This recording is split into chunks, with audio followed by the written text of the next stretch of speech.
The Celestial Academy floated in space like a giant crystal. It orbited a peaceful green planet where nothing dangerous ever happened. Students from 50 different alien species studied here. They learned science, art, and how to build a better galaxy together. The hallways were always full of strange creatures talking in 100 different languages. But today, everyone was quiet. They were all staring at the new student. Maya Chen walked down the main corridor with her bag over her shoulder. She looked small compared to most of the aliens around her. She had brown skin, dark hair, tied back in a simple style, and brown eyes that seemed to notice everything. She wore the standard academy uniform, but somehow it looked different on her. She was human, a real human from Earth. Most aliens had never seen a human before. Earth was listed in all the databases as a Class 12 Deathworld. That was the highest danger rating possible.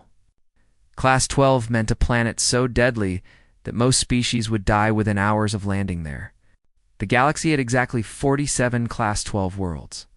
An intelligent life had evolved in only 3 of them. Earth was one of those 3. The other students whispered as Maya passed. A Vexian student pressed against the wall, his breathing tubes fluttering with fear. 2 Ethiopian girls watched with wide eyes that glowed purple with curiosity. A group of Zentari warriors stared at her like she was a bomb that might explode. Maya ignored them all. She checked her datapad, found her classroom number, and kept walking. Her movements were smooth and controlled. She did not rush. She did not look nervous. She just walked like she belonged here, even though everyone else thought she did not. In the common area, hundreds of students gathered between classes. They sat at tables, ate strange foods, and talked about their assignments. The room went silent when Maya entered. She found an empty table in the corner and sat down. She pulled out her books and started reading. She did not look around. She did not try to make friends. She just read her book like she was alone in the room. That was when Krevthar noticed her. Krevthar was a Zentari. Zentari were born to rule. He stood 8 feet tall, with blue-gray skin covered in natural armor plates. His species had conquered 12 star systems, and his family owned 3 of them. He had never lost a fight. He had never been challenged. At Celestial Academy, he was the king, and everyone knew it. He looked at Maya and smiled. His teeth were sharp and white. "Look what we have here," Krevthar said loudly. His voice boomed across the common area. A human. A real Deathworlder. "How cute!" His friends laughed. There were 5 of them, all Zentari, all big and strong. They followed Krevthar everywhere because he was rich and powerful and mean. They surrounded Maya's table. Maya looked up from her book. She marked her page carefully. Then she looked at Krevthar with calm eyes. "Can I help you?" she asked. Her voice was quiet but clear. Krevthar laughed again. "Help me. You. What could a little human possibly do to help me?" "Nothing, I guess," Maya said. "Then please leave me alone. I am trying to study." The common area was completely silent now. Everyone watched. Nobody interrupted Krevthar. Nobody told him no. Nobody ever asked him to leave. Krevthar's smile disappeared. "Do you know who I am?" "No," Maya said. "Should I?" One of Krevthar's friends gasped. Another one stepped back. Even they knew this was dangerous. "You did not disrespect Krevthar. Not if you were smart." Krevthar leaned down. His face was now close to Maya's. His breath smelled like metal and spice. "I am Krevthar Valzenter. My family rules 3 systems. My father commands a fleet of 2,000 warships. I could buy your entire planet and turn it into a vacation resort." Allah looked at him for a long moment. Her face did not change. Her hands did not shake. Her heartbeat did not speed up. Anyone with medical sensors could see it. She was not afraid at all. "That is very impressive," Maya said slowly. "But I still need you to leave me alone, please. I am asking nicely." She paused. The pause felt important somehow. "I am only going to ask once," she added. Something in her voice made several students step back. It was not a threat. It was not anger. It was just a fact stated simply. Like she was explaining that water was wet or that space was cold. But Krefthar did not hear the warning. He only heard disrespect. "Tomorrow," he said, standing up straight. "Tomorrow, I will teach you what happens to Deathworlders who forget their place. Tomorrow, you will learn to respect your betters." He walked away. His friends followed.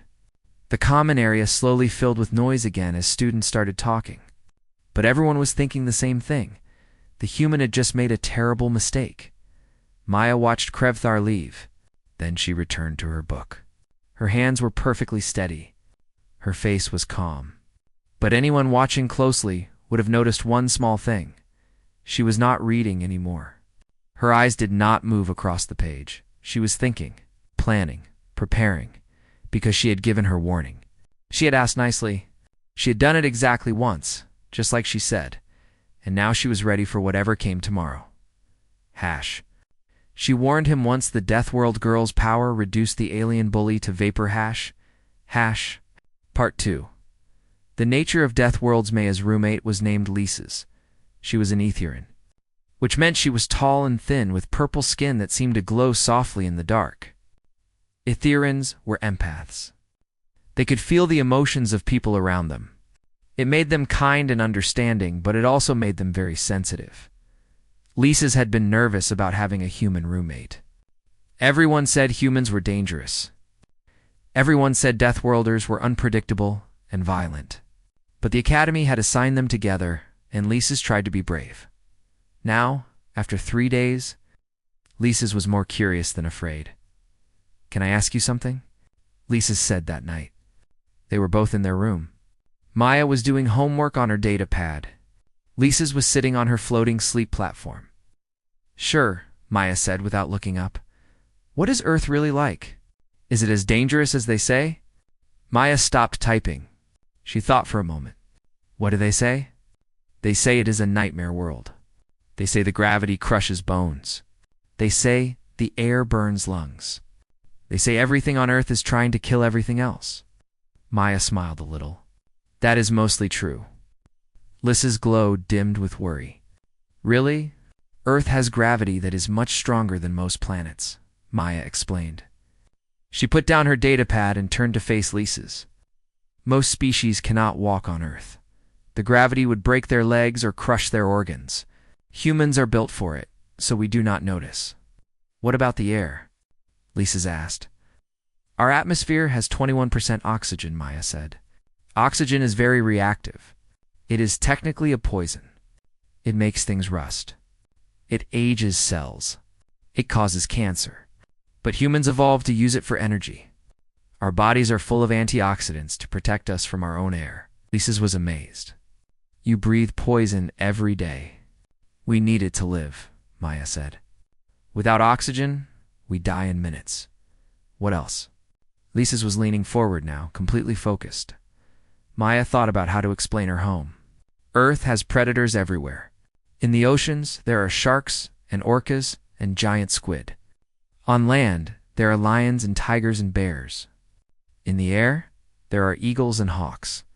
In the rivers, there are crocodiles. Even some plants are dangerous. They can poison you or trap you or make you sick. "How do humans survive?" Lisa's asked. "We are predators too," Maya said simply. "Humans are persistent hunters.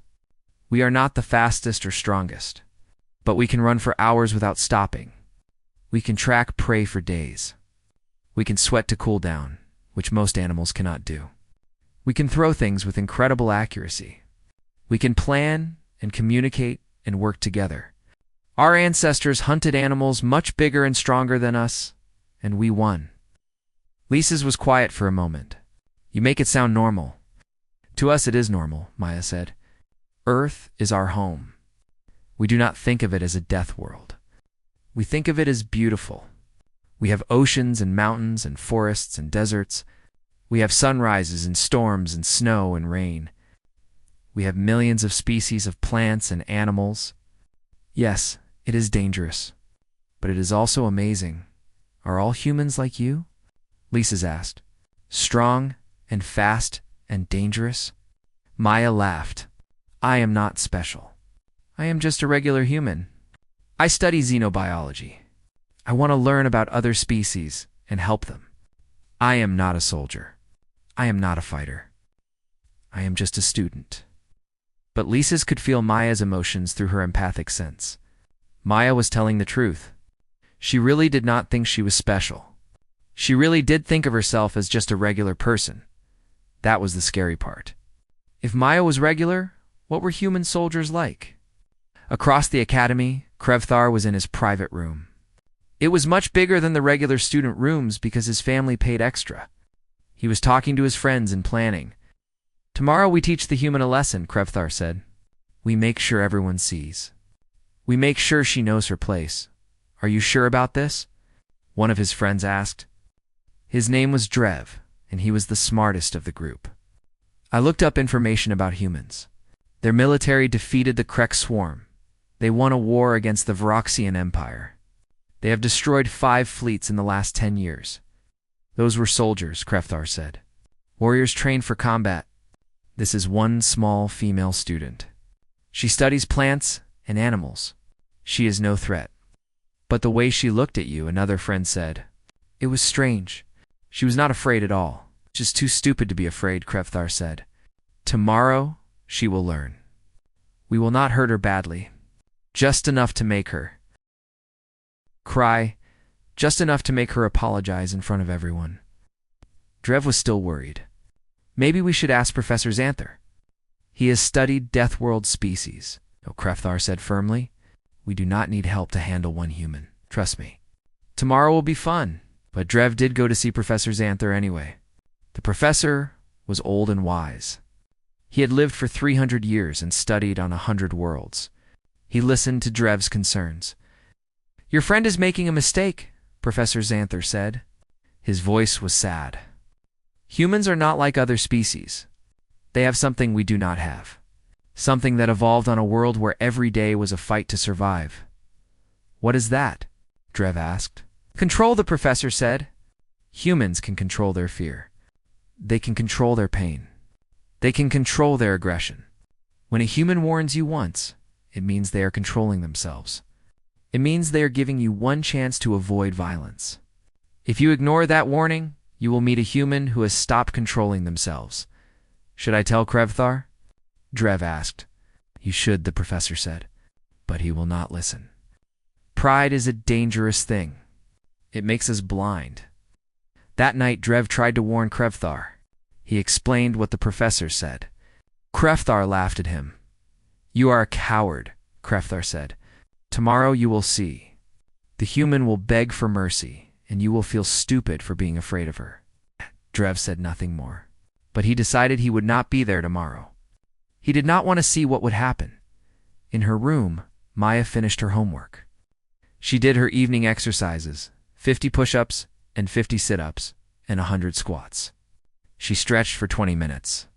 Then, she meditated for 10 minutes, breathing slowly and deeply. Lisa's watched her. Are you preparing for something? Maya opened her eyes. Maybe. I hope not. But maybe. Are you afraid of tomorrow? Lisa's asked. No, Maya said honestly. I am sad. I gave him a chance. I've tried to avoid this. But he did not listen. What will happen? Lisa's asked. Maya looked at her roommate with those calm brown eyes. I do not know yet. That depends on him. She went to sleep early. She slept peacefully, breathing steady and slow. Tomorrow would bring what it would bring. She was ready. She warned him once. The Deathworld girl's power reduced the alien bully to vapor. Part 3. The confrontation, the main plaza, was the heart of Celestial Academy. It was a huge circular space with a crystal dome showing the stars above. Students crossed the plaza all day long, going to classes in the library and the cafeteria. It was always crowded.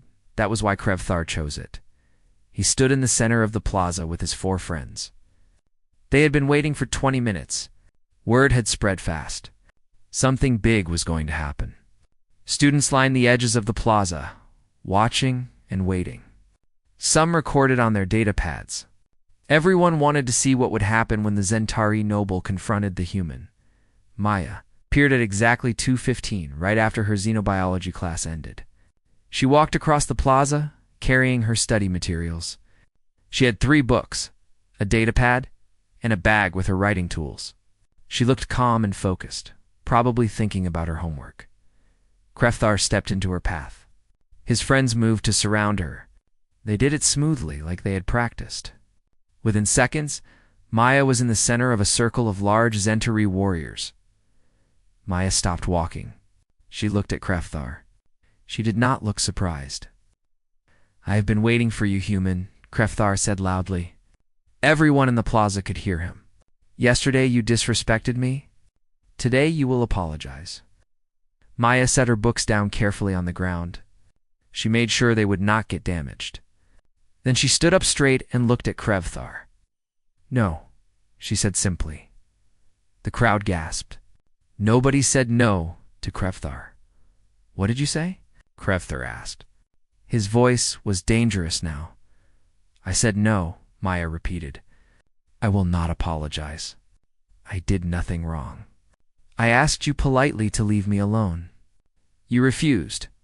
That was your choice. You embarrassed me in front of everyone." Krefthar shouted. "You, a human from a primitive death world, dared to dismiss me like I was nothing." "I did not dismiss you," Maya said calmly. "I just wanted to study. You made it into something it did not need to be." Krefthar took a step closer. He was so much bigger than her. His shadow covered her completely. "You will apologize. You will admit that humans do not belong here with civilized species. You will be an example to any other Deathworlder who thinks they are equal to us." Maya looked up at him.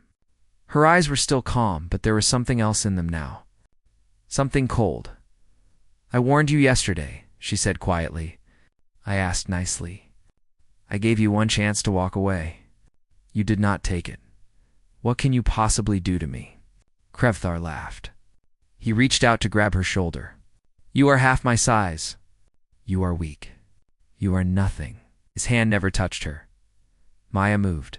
She did not move fast. She moved perfectly. Her body flowed like water around his reaching hand. She stepped to the side, and her own hand struck his arm at the elbow joint. There was a crack, and Krefthor's arm bent at a wrong angle. He screamed in pain and surprise. He swung at her with his other fist. But Maya was not there anymore. She had moved behind him. Her foot struck the back of his knee, and he fell to the ground. The crowd was completely silent. They could not believe what they were seeing. Krefthar rolled and stood up. His face was twisted with rage and pain. His friends started to move toward Maya, but Krefthar waved them back. "No, she is mine." He charged at her like a bull. He was fast for his size, but Maya was faster. She ducked under his attack and struck him in the side. Her fist hit a nerve cluster that Zentari did not think anyone knew about. Krefethar's left side went numb. He activated his personal shield. It glowed blue around his body. Personal shields were technically against Academy rules, but Krefthar did not care about rules. The shield would protect him from any physical attack. Maya did not even slow down. She watched the shield, calculating. Shields needed a moment to recharge after absorbing impact. She struck once, twice, 3 times in rapid succession. Each hit was perfectly placed. The shield flickered and struggled to keep up. Then Maya changed tactics. She stopped hitting him and started using his own strength against him. When he punched, she redirected the punch into the ground.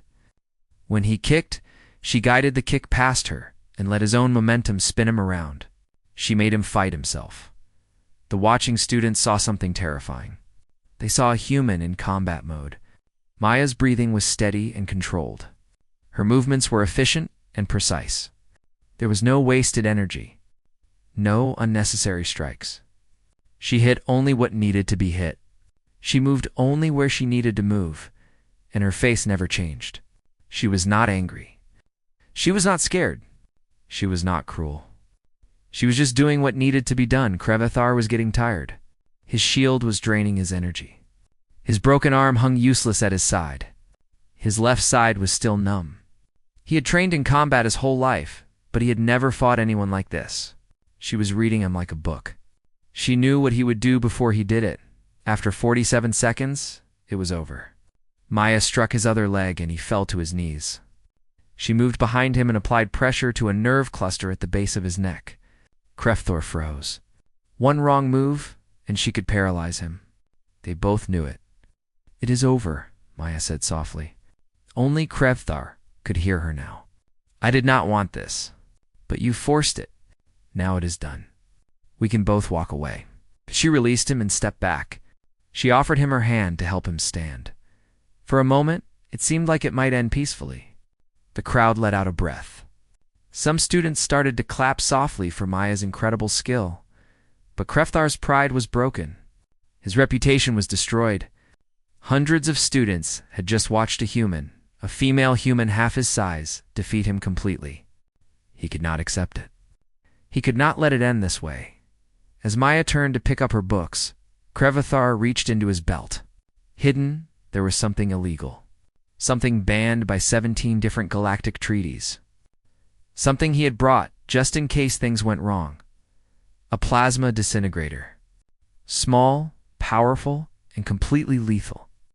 It could reduce any organic matter to atoms in microseconds. He pulled it out and aimed it at Maya's back. Someone in the crowd screamed, "He has a weapon." Maya turned around slowly. She saw the weapon. She saw Krefthar's face, twisted with shame and rage. She saw his finger on the trigger. Her expression changed for the first time. She looked sad, tired, disappointed. "Please do not do this," she said. It was not begging. It was one last warning. "Put it down.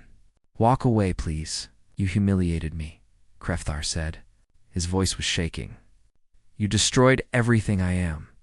If I cannot beat you with honor, I will end you without it." Maya's shoulders dropped slightly. She looked almost sorry for him. "I warned you," she said quietly. "I gave you every chance." Krefthar fired. What happened next took only a fraction of a second, but the Academy's sensors caught it all in slow motion. They caught Maya's hand moving in a blur. They caught something small flying through the air. They caught it striking the plasma disintegrator at the exact moment of discharge. The object was a stylus. A simple metal writing tool from Maya's bag. She had thrown it with such perfect accuracy that it hit the weapon's energy chamber at the microsecond. When the plasma was forming, the energy had nowhere to go except backward, into the weapon, into Krefthar's personal shield. The shield, already stressed and low on power from the fight, tried to contain the plasma energy. For half a second it worked. Krefthar was trapped inside a bubble of his own shield, filled with deadly plasma energy. Then the shield failed. The energy released all at once. There was a flash of white light, a crack of thunder, a wave of heat that made everyone step back. When the light faded, Krefthar was gone. Completely gone. There was nothing left but scorched floor and the smell of ozone. Maya stood in the center of the plaza. Her stylus had landed 20 feet away. She was breathing slightly hard now, but otherwise she looked the same as always. Calm, controlled, sad. The plaza was completely silent. Nobody moved. Nobody spoke. They all just stared at the spot where Krefthar had been standing. Maya picked up her books. She brushed some dust off them. Then she walked away, heading to the library like nothing had happened, but everything had changed. She warned him once the Deathworld girl's power. Reduce the alien bully to vapor hash. Part 4. The line crossed the security team arrived 3 minutes after the incident. They found hundreds of students still standing in the plaza, staring at the scorched floor. Nobody was talking. Some were crying. Others looked like they were in shock. The lead security officer was a Vexian named Cortal. He had worked at the Academy for 20 years. He had handled fights, accidents, and pranks. But he had never seen anything like this. What happened here? He demanded. Where is the student who was reported injured? A small Itherian girl pointed at the scorch mark with a shaking finger. He was there. The Zentari. Krefthar Valzenter. He is gone. Gone where? Cortal asked. Just gone, another student said. His voice was hollow. He tried to kill the human with a plasma weapon. She used her writing tool to make it backfire. The energy in his shields could not contain it. He vaporized. Cortal felt cold. Where is the human now? She went to the library, someone said. She just picked up her books and left. The security team reviewed the sensor recordings. They watched everything. The fight. The weapon. The throw. The explosion. They watched it 10 times in slow motion. This was self-defense, Cortal said finally. The human tried to end the confrontation peacefully. She offered him help. He attacked her with a banned weapon. She defended herself using his own equipment against him. But she killed him, one of the junior officers said. A student died. Killed himself, Cortal corrected. He brought an illegal weapon to school. He attacked an unarmed student from behind. He suffered the consequences of his own actions. The human actually tried to warn him not to fire. They found Maya in the library. She was sitting at a desk, reading a book about xenobotany. She had her notes spread out in front of her. She looked up when the security team approached. Maya Chen. Cortal asked. Yes, Maya said. She stood up politely. Are you here about what happened in the plaza? Yes. We need to ask you some questions. Of course, Maya said. I will cooperate fully. They took her to the security office. They asked her to explain everything from the beginning. Maya told them the truth, completely and calmly. She did not try to hide anything. She did not try to make herself look better. I warned him yesterday, she explained. I told him I was asking nicely, and that I would only ask once. I hoped he would understand what that meant. Today, he confronted me in the plaza. I tried to walk away, but he blocked my path. When he attacked, I defended myself. I used minimum necessary force. I tried to end it peacefully. But you knew he had a weapon, Cortal said. No, Maya said. I did not know. When I saw it, I warned him again. I asked him to put it down. He chose to fire. And you threw your stylus to disable the weapon? Yes, Maya said simply. That was an incredibly difficult shot, Cortal said. The probability of hitting a moving energy weapon at the exact moment of discharge is less than 1%. How did you do it? Maya thought about how to explain. Humans are very good at throwing things. We have a special shoulder joint that allows us to throw with great force and accuracy. We also have excellent hand-eye coordination and depth perception. I saw the weapon. I calculated the trajectory. I threw. It was just physics. It's just physics, Cortal repeated. He did not know whether to be impressed or terrified. Did you know the weapon would backfire into his shield? Yes, Maya said. I studied energy weapons in my basic physics class. I knew the plasma would need to go somewhere when the chamber was breached. The shield was the only thing containing him. I knew it would fail. I hoped he would survive it, but I did not think he would. His shield was already weak from our fight.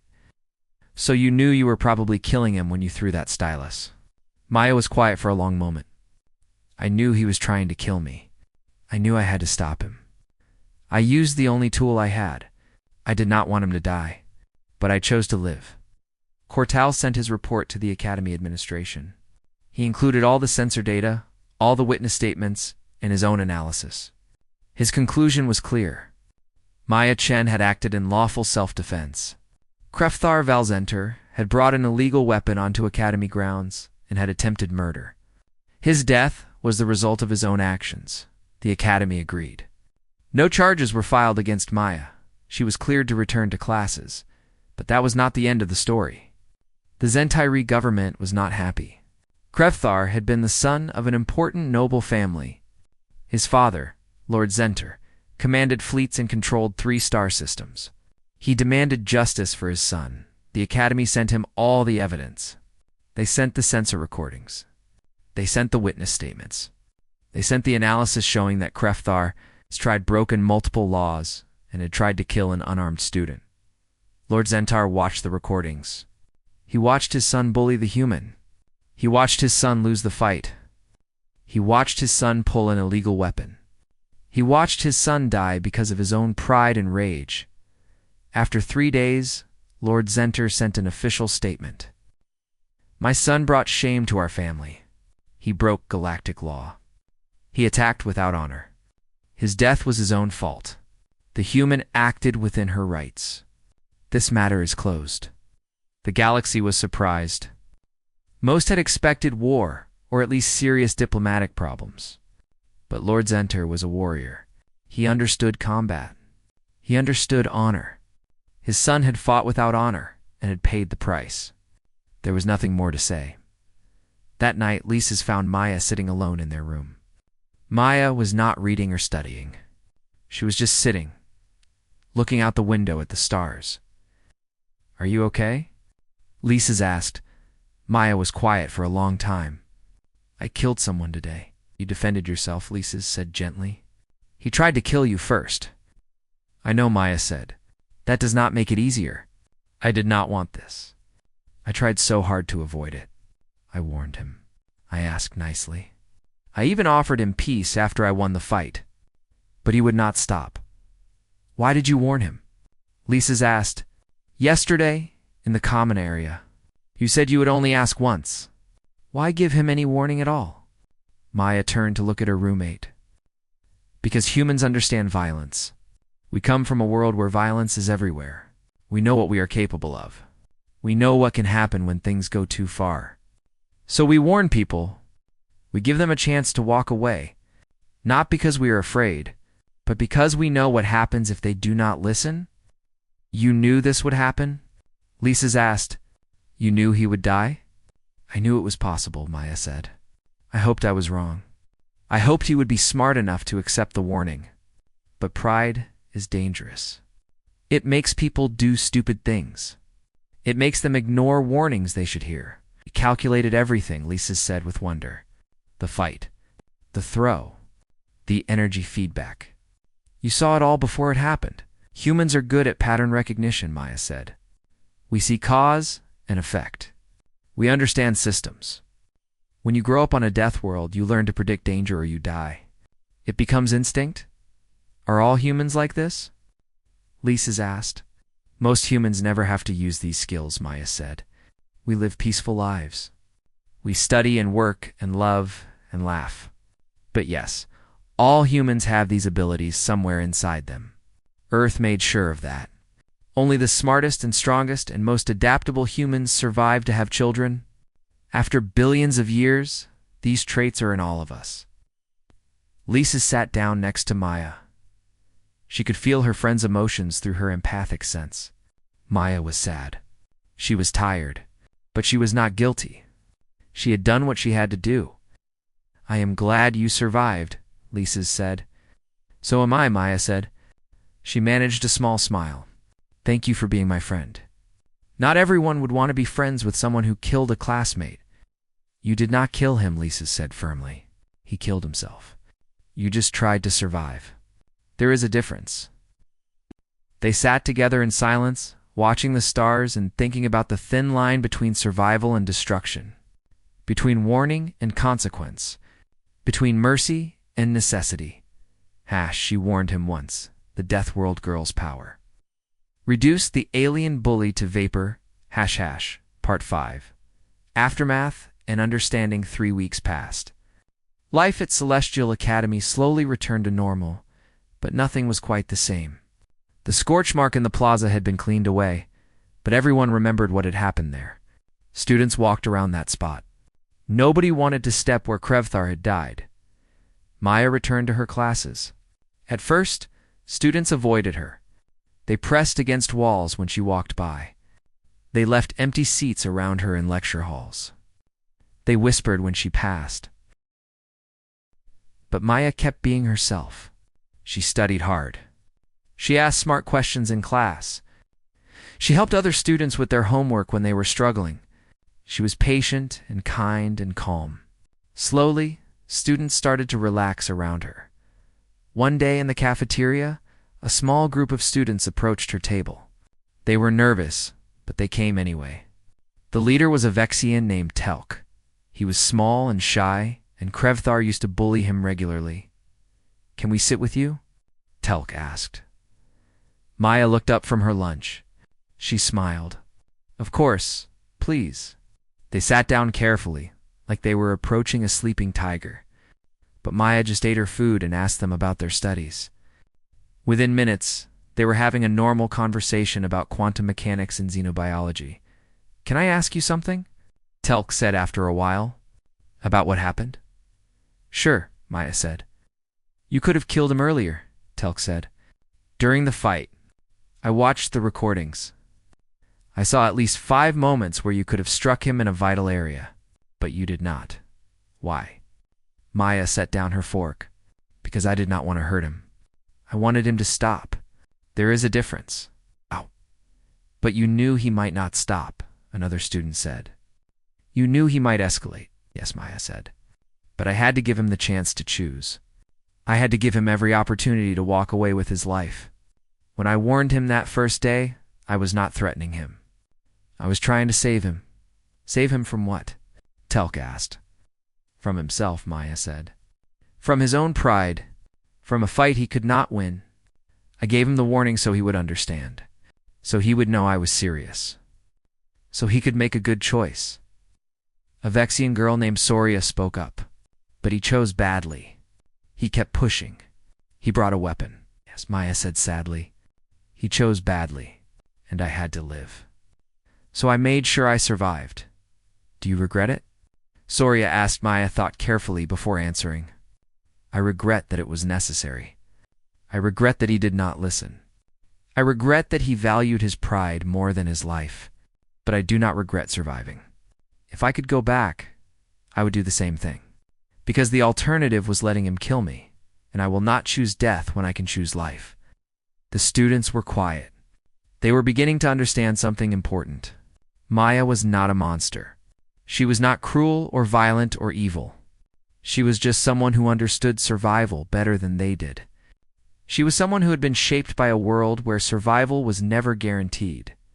In the following weeks, something interesting happened. More students started sitting with Maya at lunch. They asked her questions about Earth and humans and Deathworlds. They wanted to understand. Maya told them stories. She told them about her grandmother, who had climbed Mount Everest, the tallest mountain on Earth, where the air was so thin that most aliens would pass out immediately. She told them about her uncle, who was a deep-sea diver and had swum with great white sharks. She told them about her little cousin who had survived cancer, a disease where the body attacks itself. "Humans have a saying," Maya explained one day. "What does not kill you makes you stronger. Earth tried very hard to kill us for millions of years, but we survived. And every challenge made us more adaptable, more resilient, more determined. Is that why humans are so good at war?" a student asked. "Humans are not good at war," Maya corrected. "We are good at surviving. War is just another form of survival. When humans go to war, we use the same skills our ancestors used to hunt mammoths and survive ice ages and cross oceans. We persist, adapt. We refuse to give up. Not because we love fighting, but because we love living." Professor Xanther invited Maya to speak to his class about Deathworld evolution. She stood in front of 50 students and told them the truth about Earth and humanity. "People think Deathworlders are violent," she said, "but that is wrong. Deathworlders are survivors. There is a difference. Violence is a tool we can use, but it is not who we are. Who we are is determined by what we do when we have a choice." She told them about human history. The wars and conflicts, yes, but also the art and music and literature. The medicines and technologies, the exploration and discovery, the kindness and cooperation. Humans could have become monsters, Maya said. Earth could have turned us into cruel predators who only knew how to kill. But instead, we became something else. We became builders, healers, teachers, artists, scientists. We learned that the best way to survive is not to destroy everything else, but to work together, to build communities, to help each other.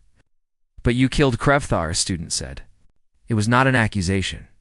It was a genuine question," yes, Maya said. "Because he gave me no choice. I warned him. I gave him every opportunity to choose peace, but he chose violence. And when someone chooses to kill you, you have to choose to survive. That is the law of nature. That is the law of Deathworlds. And it is the law of the galaxy. written into every self-defense statute. How did you know you could make that throw? The student asked, the stylus hitting the weapon at exactly the right moment. Practice, Maya said simply. Humans play throwing games from the time we are small children. Baseball, basketball, football. Darts we throw for fun. By the time we are adults, our brains have calculated thousands of throws. We understand trajectory and speed and timing without thinking about it. It is like breathing for us. That is terrifying, the student said honestly. Maybe Maya said. Or maybe it is beautiful.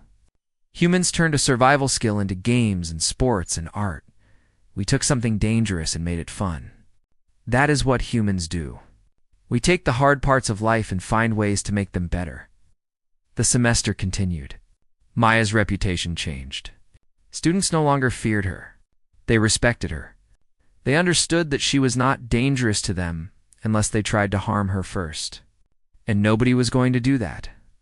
Drev, one of Krevthar's former friends, approached Maya one day. He looked nervous and ashamed. I want to apologize, he said. For what Krevthar did? For what we all did? We should have stopped him. We should have listened to the warnings. You were his friends, Maya said gently. You were loyal to him. That is not wrong. But we knew, Drev said. We knew he was going too far. I tried to warn him. Professor Xanther tried to warn him. Everyone tried. He would not listen. Pride is a powerful thing, Maya said.